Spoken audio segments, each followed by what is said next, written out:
Hi, hello, നമസ്കാരം. അനിരുദ്ധാണ്. Big boss Malayalam season 7ന്റെ വിശേഷങ്ങളായിട്ട് തന്നെയാണ് കേട്ടോ ഞാൻ വന്നേക്കുന്നത്. ബിഗ് ബോസിനെ കുറിച്ച് പറയുമ്പോൾ ബിഗ് ബോസിനകത്ത് നടക്കുന്നതിനേക്കാൾ കൂടുതലായിട്ട് കാര്യങ്ങൾ ഇപ്പം പുറത്ത് നടന്നുകൊണ്ടിരിക്കുകയാണ്. വേറൊന്നല്ല, രേണുസുതി എന്ന് പറയുന്ന ഒരു മത്സരാർത്ഥിനെ കേന്ദ്രീകരിച്ച് ഒരു കൂട്ടം ഹേറ്റേഴ്സ് അല്ലെങ്കിൽ കുറച്ച് യൂട്യൂബേഴ്സും സെലിബ്രിറ്റീസ് ഒക്കെ അടങ്ങുന്ന ഫേസ്ബുക്കിലും ഇൻസ്റ്റാഗ്രാമിലും യൂട്യൂബിലൊക്കെ ആയിട്ട് കുറച്ച് ഹേറ്റ് ക്യാമ്പയിൻ നടന്നുകൊണ്ടിരിക്കുകയാണ്.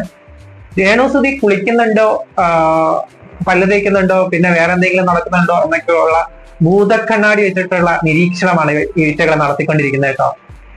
രേണുസുതി തിരിഞ്ഞാലും മറിഞ്ഞാലും എന്തെങ്കിലും മൊഴിഞ്ഞാലും ഒക്കെ പ്രശ്നമാണ് ഇവർക്ക്. രേണുസുതി പറയുന്നതെല്ലാം കള്ളങ്ങളാണ്.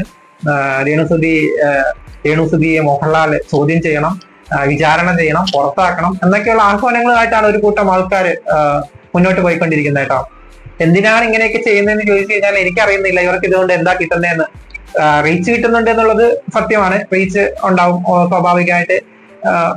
കണ്ടുകൊണ്ടിരിക്കുന്ന ഒരു കാര്യമാണ്. പുള്ളിക്കാരിയെ കുറിച്ചിട്ട് വീഡിയോ ചെയ്ത് കഴിഞ്ഞാൽ, പുള്ളിക്കാരിനെ കുറച്ച് കുറ്റം പറഞ്ഞിട്ട് വീഡിയോ ചെയ്ത് കഴിഞ്ഞാൽ ഭയങ്കരമായിട്ട് റീച്ച് കിട്ടും എന്നുള്ളത് കൊണ്ട് തന്നെ അതിന്റെ പുറകെയാണ് കേട്ടോ പലരും. രേണുസുതി കുളിച്ചില്ലെങ്കിൽ പ്രശ്നം, രേണുസുതിയുടെ പാസ്റ്റ്, അതായത് നാട്ടില് അവര് ഇവിടെ വീഡിയോസ് ഒക്കെ ചെയ്ത് നടക്കുമ്പോഴേ അവർക്ക് ഭയങ്കരമായിട്ട് സൈബർ അറ്റാക്ക് ഒക്കെ നേരിട്ടിട്ടുള്ള ഒരു വ്യക്തിയാണ്. അപ്പോൾ അതിനകത്ത് പോയിട്ട് പറയുന്ന ഓരോ സെന്റൻസ് അല്ലെങ്കിൽ ഓരോ ഷോർട്ട് കട്ട് വീഡിയോസ് ഒക്കെ എടുത്ത് പ്രചരിപ്പിച്ചുകൊണ്ടാണ് കേട്ടോ. ഒരു കണക്കിന് ഇവര് തന്നെയാണ് രേണുസുതിയുടെ മെയിൻ PR എന്ന് വേണമെങ്കിൽ പറയാൻ പറ്റും. കാരണം ഇവര് തന്നെയാണ് രേണുസുതിക്കുള്ള റീച്ച് കൂട്ടിക്കൊടുക്കുന്ന ആൾക്കാർ. അപ്പൊ ഇതൊക്കെയാണ് നടന്നുകൊണ്ടിരിക്കുന്നത്. അവരങ്ങനെ അവരുടെ പണി എടുക്കട്ടെ. പരമാവധി രേണുസുതിക്ക് ഇപ്പൊ ഉണ്ടായിരുന്നതിനേക്കാളും ജനങ്ങളുടെ ഇഷ്ടവും സ്നേഹവും ഒക്കെ കിട്ടാനായിട്ട് അത് സഹായിക്കുമെന്നാണ് എനിക്ക് തോന്നിയിട്ടുള്ളത്. പിന്നെ ഇന്നെന്താണ് ബിഗ് ബോസ് വീട്ടിനകത്ത് നടന്നത് എന്നതിനെ കുറിച്ച് പറയുകയാണെങ്കിൽ, രാവിലെ എന്നത്തെയും പോലെ ദിനചര്യ പോലെ നമ്മുടെ അനീഷിന്റെ ഒരു ചെറിയ വഴക്കുണ്ടായിരുന്നു. രാവിലെ തന്നെ ജിസേലുമായിട്ടായിരുന്നു കേട്ടോ ഇന്നത്തെ പ്രശ്നം. ജിസേല് RJ ബിൻസിനെ അവിടെ എന്തോ കുറച്ച് പൗരുഷമായിട്ട് അല്ലെങ്കിൽ പരുഷമായിട്ട് എന്തോ സംസാരിച്ചതിനെ ചൊല്ലി ജിസേലും അനീഷും തമ്മിൽ ഉള്ള ഒരു വാക്കേറ്റ് അങ്ങോട്ടും ഇങ്ങോട്ടുള്ള ഒരു വെർബൽ അറ്റാക്കാണ് രാവിലെ തന്നെ ഉണ്ടായിരുന്നത്. അതിനെ ഏറ്റുപിടിച്ചുകൊണ്ട് പലരും വരുന്നു, ഷാനവാസം അങ്ങനെയൊക്കെ ഉള്ളവർ. അത് സ്ഥിരം കാഴ്ചയാണ് കേട്ടോ. ഇപ്പൊ എല്ലാ ദിവസവും രാവിലെ ഒരു 9 മണി മുതൽ 9:30-10 മണി ആ സമയത്ത് ഒരു അടി അനീഷിന്റെ വക എന്തെങ്കിലും ഒന്നും ഇല്ലെങ്കിൽ എന്തെങ്കിലുമൊക്കെ ഉണ്ടാക്കിയിട്ട് അനീഷിന്റെ വക ഒരു സീൻ ഉണ്ടാവും. അത് മോർണിംഗ് ടാസ്കിന് മുന്നായിട്ടോ അല്ലെങ്കിൽ മോർണിംഗ് ടാസ്കിന് ശേഷം ജസ്റ്റ് ഒരു 10 മിനിറ്റ് എന്തായാലും അനീഷിന്റെ ഒരു പെർഫോമൻസ് ഉണ്ടാവും. അത് അയാളുടെ ഗെയിമിന്റെ ഭാഗമായിട്ട് അയാൾ ചെയ്യുന്ന ഒരു കാര്യമാണ്. അതിപ്പോ നമുക്ക് എല്ലാവർക്കും ശീലമായിക്കൊണ്ടിരിക്കുന്നു. അത് വീട്ടുകാർക്കും ഒരുവിധം എനിക്ക് തോന്നിയത് ബിഗ് ബോസ് വീടിനകത്തുള്ള ഒരുവിധ ആൾക്കാരൊക്കെ അനീഷുമായിട്ട് യൂസ്ഡ് ആയെന്ന് തോന്നുന്നു കേട്ടോ. ഇപ്പൊ അനീഷ് ഇങ്ങനെ ചൊറിയുന്നതൊന്നും അവർക്ക് ഏൽക്കുന്നില്ല എന്ന് തോന്നുന്നു. കുറച്ച് പേർക്ക് ഈ അപ്പാനി ശരത്ത്, അക്ബർ അങ്ങനെയുള്ള കുറച്ച് ടീമുകൾക്ക് ഇപ്പോഴും അതിനെക്കുറിച്ചൊരു ധാരണയില്ല. അവര് മാത്രമാണ് വീണ്ടും അനീഷിന് നേരെ ഭയങ്കരമായിട്ട് അറ്റാക്കുമായിട്ട് പോകുന്നത്. പിന്നെ ഷാനവാസ് തമാശയ്ക്ക്, അതായത് ഷാനവാസ് അനീഷിന്റെ ഗെയിം ഏകദേശം പിടികിട്ടിയത് കൊണ്ട് തന്നെ ഷാനവാസ് കൂടുതലായിട്ട് അനീഷിനെ പ്രൊവോക്ക് ചെയ്യല, അനീഷിനെ വല്ലാത്ത രീതിയിൽ ആക്രമിക്കാതെ ഒരു മീഡിയം ലെവലിൽ ഷാനവാസും അനീഷും തമ്മിലുള്ള ഒരു കോംബോ മുന്നോട്ട് പോകുന്നുണ്ട്. മെയിനായിട്ട് ഒരുവിധം എല്ലാവർക്കും മനസ്സിലായി അനീഷ് എന്താണ്, അനീഷിന്റെ ക്യാരക്ടർ എന്താണ്, അല്ലെങ്കിൽ അനീഷിന്റെ ഗെയിം സ്ട്രാറ്റജി എന്താണെന്നൊക്കെ ഏകദേശം ഒരു ധാരണ വീട്ടിലുള്ളവർക്കും കിട്ടിയിട്ടുണ്ട് എന്നതാണ് മനസ്സിലാക്കാൻ പറ്റുന്നത്. അപ്പം കൂടുതൽ പേര് അനീഷുമായിട്ട് ഒരു കണക്ഷൻ ഉണ്ടാക്കാനായിട്ട് ശ്രമിക്കുന്നുണ്ട്. പക്ഷെ അനീഷ് ഈ ഗെയിം മുന്നോട്ട് കൊണ്ടുപോകാൻ എന്നോണം ഒരാളോട് ഒരു ഇമോഷണൽ ബോണ്ടിങ് ഉണ്ടാക്കാനായിട്ട് ശ്രമിക്കുന്നില്ല. അത് ഉണ്ടാക്കില്ല എന്നാണ് പുള്ളിക്കാരന്റെ സംസാരത്തിൽ നിന്നൊക്കെ നമുക്ക് മനസ്സിലാവുന്നത്. അപ്പൊ ഇന്ന് മെയിൻ ആയിട്ട് നടന്നത് ഒരു മോർണിംഗ് ടാസ്ക് ആണ്. മോർണിംഗ് ടാസ്കിൽ ഈ വീട്ടിലെ ഏറ്റവും വെറുപ്പിക്കുന്ന അല്ലെങ്കിൽ പ്രശ്നങ്ങൾ ഉണ്ടാക്കി ചുമ്മാ വെറുതെ പ്രശ്നങ്ങൾ ഉണ്ടാക്കിക്കൊണ്ടേയിരിക്കുന്ന ഒരാള്, പിന്നെ സേഫ് ഗെയിമർ ആയിട്ടുള്ള ഒരാള്, പിന്നെ നല്ല ബ്രില്യന്റ് ആയിട്ട് കളിക്കുന്ന ഒരാള്, അങ്ങനെ 3 പേരെ തിരഞ്ഞെടുത്ത് പറയാനായിരുന്നു പറഞ്ഞത്. അതില് മെയിനായിട്ട് എല്ലാ കണ്ടസ്റ്റൻസും വെറുപ്പിക്കുന്ന ആളെ അല്ലെങ്കിൽ പ്രശ്നക്കാരൻ എന്ന രീതിയിൽ തിരഞ്ഞെടുത്തത് അനീഷിനെ തന്നെയാണ് കേട്ടോ. പിന്നെ സേഫ് ഗെയിമറായിട്ട് അനുമോളും നവീനും ഒക്കെ മാറി മാറി പറയുന്നുണ്ട്. കൂടുതലും സേഫ് ഗെയിമിനുള്ള ഒരു പേര് വന്നത് അനുമോളുടെയാണ്. നല്ല ബ്രില്യൻ ഗെയിമേഴ്സ് ആയിട്ട് കൂടുതലായിട്ട് ആൾക്കാർ പറഞ്ഞത് ഒന്ന് ജിസയില്, അക്ബർ, അപ്പാനി ശരത്ത്, ബിന്നി, അങ്ങനെ കുറച്ച് പേരുടെ പേര് ബ്രില്യൻ പ്ലേയേഴ്സ് ആയിട്ട് വന്നിട്ട് ആദില നൂറേന്റെ പേര് രേണുസുതി പറയുന്നുണ്ട്. അങ്ങനെ നല്ലൊരു ടാസ്ക് ആയിരുന്നു മോർണിംഗ് ടാസ്ക് ഉണ്ടായിരുന്നത്. അത് കഴിഞ്ഞിട്ട് മിഡ് ഡേ എവിക്ഷന് പോകുന്നവരിൽ നിന്നും ഉള്ള ഒരു ടാസ്ക് ബിഗ് ബോസ് അനൗൺസ് ചെയ്യുന്നുണ്ട്. അതായത് ഒരു 6 ഫ്രിഡ്ജ് വെക്കും, അതിനകത്ത് കുറച്ച് മാറിയിട്ടായിട്ട് കുറച്ച് ഡിസ്റ്റൻസിൽ കുറെ സാധനങ്ങൾ പുറത്ത് അടുക്കി വെച്ചിട്ടുണ്ട്. ബസർ അടിക്കുമ്പോൾ ഈ ഇതിനകത്തുള്ള ഫ്രിഡ്ജിനകത്തേക്ക് ഈ പുറത്തുള്ള സാധനങ്ങളിൽ നിന്നും പരമാവധി നിറയ്ക്കുന്നവർക്ക് വിന്നറാവുമെന്ന് പറഞ്ഞിട്ട് ഒരു ടാസ്ക് ലെറ്റർ വരുന്നു. ടാസ്ക് വളരെ നന്നായിട്ട് എല്ലാവരും ഭയങ്കര തകൃതിയായിട്ട് ചെയ്തിട്ട് അപ്പോഴാണ് ബിഗ് ബോസ് പറയുന്നത് അതിനകത്ത് പല തരത്തിലുള്ള സാധനങ്ങൾ ഉണ്ടായിരുന്നു. ഈ ടെഡി ബിയർ, ടൂൾ ബോക്സ്, പിന്നെ എന്താ പറയുന്ന കുറെ അധികം തലയണകള്, ബെഡ്ഷീറ്റുകള്, അങ്ങനെ കുറെ സാധനങ്ങൾ ഉണ്ടായിരുന്നു. അപ്പം പരമാവധി എല്ലാം വാരി നിറയ്ക്കുക എന്നുള്ള സ്ട്രാറ്റജിയാണ് കണ്ടസ്റ്റൻസ് എല്ലാം ചെയ്തത്.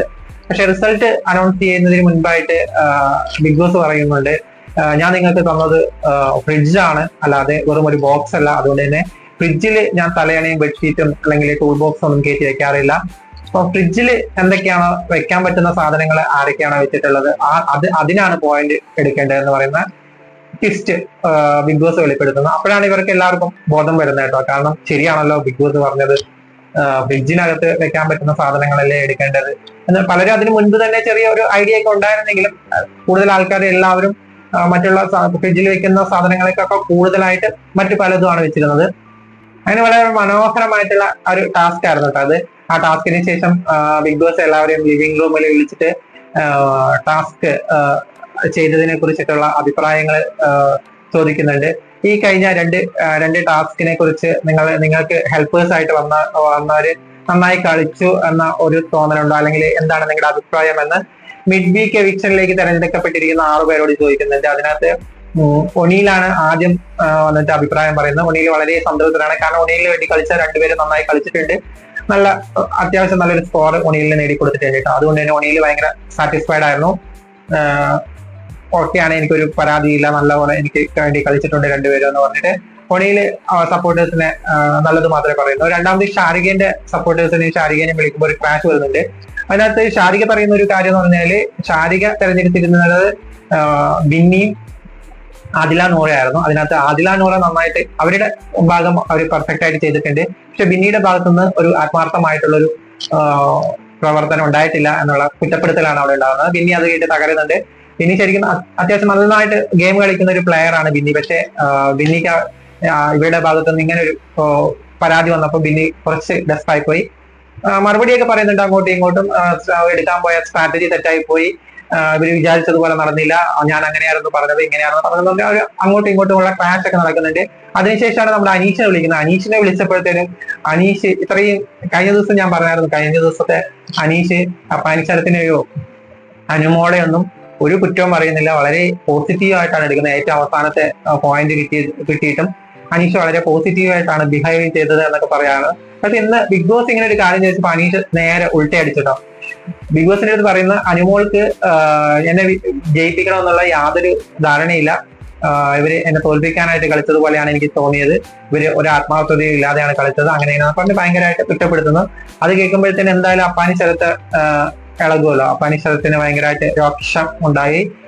അപ്പാനി ശരത്തിന്റെ വായിൽ ഉള്ള കുറെ ഡയലോഗ്സ് എപ്പോഴും ആണ് ഒരു മര്യാദയില്ലാത്ത ഒരു വർത്തമാനമൊക്കെയാണ് അപ്പാനി ശരത്തും ഈ ഷോയില് A to Z ആദ്യത്തെ ദിവസം മുതൽ ഇപ്പൊ വരെ അനീഷിനോട് പെരുമാറുന്ന ഒരു രീതി എന്ന് പറയുന്നത് വളരെ മോശമാണ് കേട്ടോ. എത്ര മോശം വ്യക്തിയാണെങ്കിലും, എത്ര നെഗറ്റീവ് ആയിട്ടുള്ള ഒരു വ്യക്തിയാണെങ്കിലും, ഒരു ഷോയാണ്, അതിനകത്ത് അനീഷിനോട് അപ്പാനിശരത്ത് ബിഹേവ് ചെയ്യുന്ന രീതിയോട് നമുക്ക് ഒട്ടും യോജിക്കാൻ കഴിയില്ല.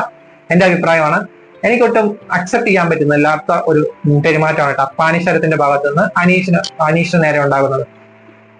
അതേസമയം അപ്പാനിശരത്തിന് അങ്ങോട്ട് വേറെ ആരെങ്കിലും ഇടാന്നോ അല്ലെങ്കിൽ ഇടാന്നൊക്കെ വിളിക്കുമ്പോഴത്തേന് അവന് ഭയങ്കരമായിട്ട് ഉള്ള ഒരു ഫീല് വരുന്നുണ്ട്, അല്ലെങ്കിൽ ഭയങ്കര പ്രശ്നം തോന്നുന്നുണ്ട്. പക്ഷെ അനീഷിനെ അവൻ വിളിക്കുന്നത് എടാ പൊടാ എന്നല്ലാണ്ട് പോടാ എടാ വാടാ പോടാ എന്നൊക്കെയുള്ള രീതിയിലല്ലാതെ നല്ല രീതിയിൽ ഒരു ദിവസം പോലും സംസാരിക്കുന്നതായിട്ട് ഞാൻ കേട്ടിട്ടില്ല കേട്ടോ. ഉണ്ടായിരിക്കാം ചിലപ്പം. പക്ഷെ വരുന്ന എപ്പിസോഡുകളിലായിക്കോട്ടെ ലൈവിലായിക്കോട്ടെ അപ്പാനിശരത്ത് അനീഷിനോട് പെരുമാറുന്നത് വളരെ മോശമാണ് എന്ന് വേണമെങ്കിൽ അടിവരയിട്ട് പറയാൻ പറ്റും. അപ്പം അങ്ങനെ അവിടെ ക്രാഷ് വരുന്നു. ബിഗ് ബോസ് അത് ആ ഗ്രൂപ്പിനെ തന്നെ ഷഫിൾ ചെയ്യാനായിട്ട് എല്ലാവരുടെയും സപ്പോർട്ടേഴ്സിന്റെ എല്ലാവരുടെയും പേര് എഴുതിയിട്ടിട്ട് നറുക്കെടുത്ത് പുതിയ ഒരു ഷഫ്ലിംഗ് ചെയ്തിട്ട് പുതിയൊരു ടീമിനെ വീണ്ടും ഉണ്ടാക്കുവാണ് കേട്ടോ.